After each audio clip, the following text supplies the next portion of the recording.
what I am doing is removing some really good cards for poker. And we're only going to use 10. That's enough for 2 players. Head-to-head, we'll play. And let's see, 1, 2, 3, 4, 5, 6, 7, 8, 9, 10 cards only. Only use 10 cards for this. And I'm going to win, so don't feel bad. Who here knows the basic rules of poker? Scotty, you know the basic rules of poker? Here's what's going to happen. I'm going to let you make every single decision. And despite making every single decision, I'm going to win this game. All right? So okay, I won't bet.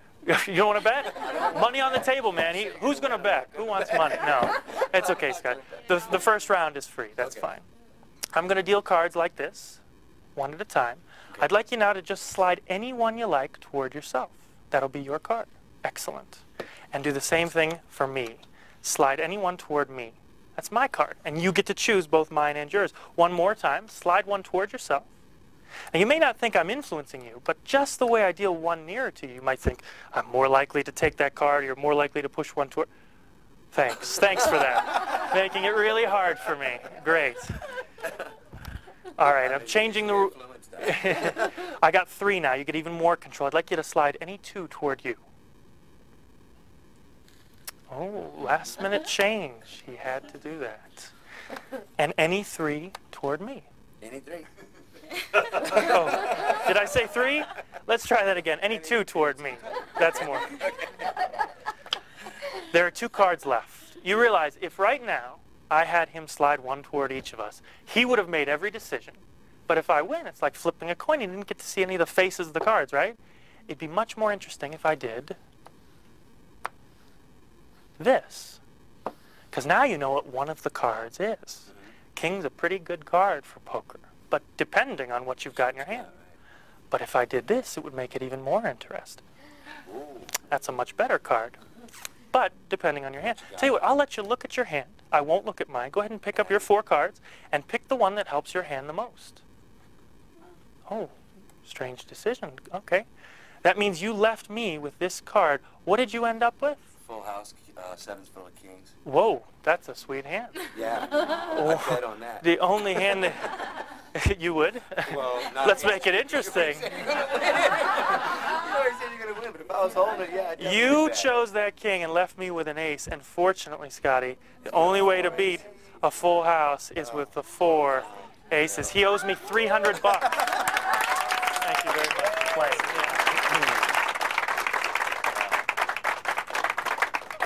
Thank you. Well, as a magician, people ask me all the time, how do you make money? And the answer is Kinko's. Because I have found if you go to Kinko's, they've got a special kind of photographic paper. I don't know if you've noticed this. And you can use this special paper to make money. If you fold it once, I don't know if you can you see a very faint image starting to form there? If I fold it again, see a very, very faint image starting? Fold it, see another, it's getting a little darker. Do you see that getting a little darker? See how it's getting a little darker? And a little bit darker? And a little bit darker? And now I've got some money. There you go. You can have that. All right. The problem with a lot of prediction tricks in magic is that you don't know what the prediction is until it's oftentimes too late. It's really late in the trick when they tell you. I'm going to come out right up front and say that you are going to stop me at the 10 of diamonds, okay? Now, I don't want you to look for the 10. I want you to say stop whenever you want. I'm going to deal through the cards just like this. And I won't talk as I deal, so it's not one of these psychological things. When I stop talking, you say stop. I'll be completely silent, and you say stop whenever you like. 10 of diamonds is my open prediction. Stop. Whoa, right here. Okay. Now, you stopped exactly at this card, but I'm going to let you change for the 2nd or the 3rd if you want. You can go 1st, 2nd, or 3rd. It is completely up to you. 2nd. Ooh, a last-minute change. You didn't want the 7 of spades. You didn't want the ace of diamonds. You wanted that one there. Yeah.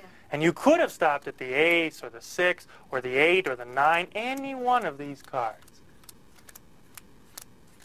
I don't see... Oh, I see a 10 of hearts. That was close. Good for me.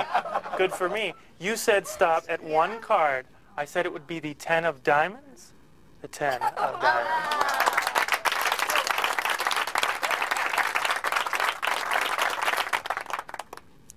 How many of you guys have caught on to the recent craze of Texas Hold'em and on TV and all that good stuff?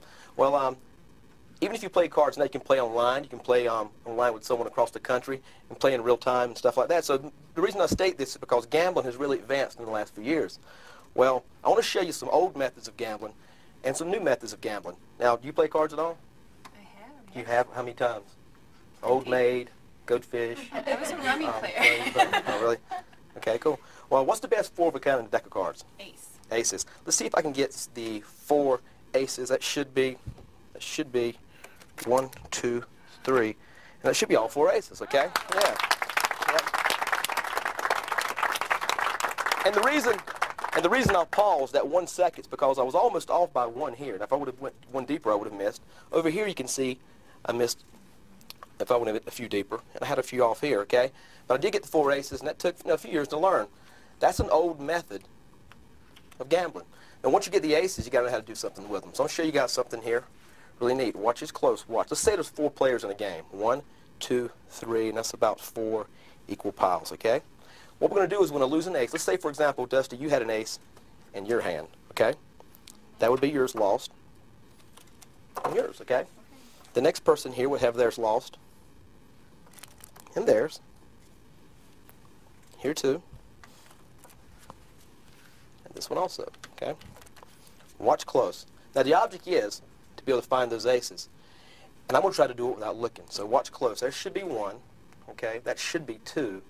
That should be 3, and that should be 4. Hopefully I got 1, 2, 3, and that should be all 4 aces. Yeah, thanks, guys. Yeah.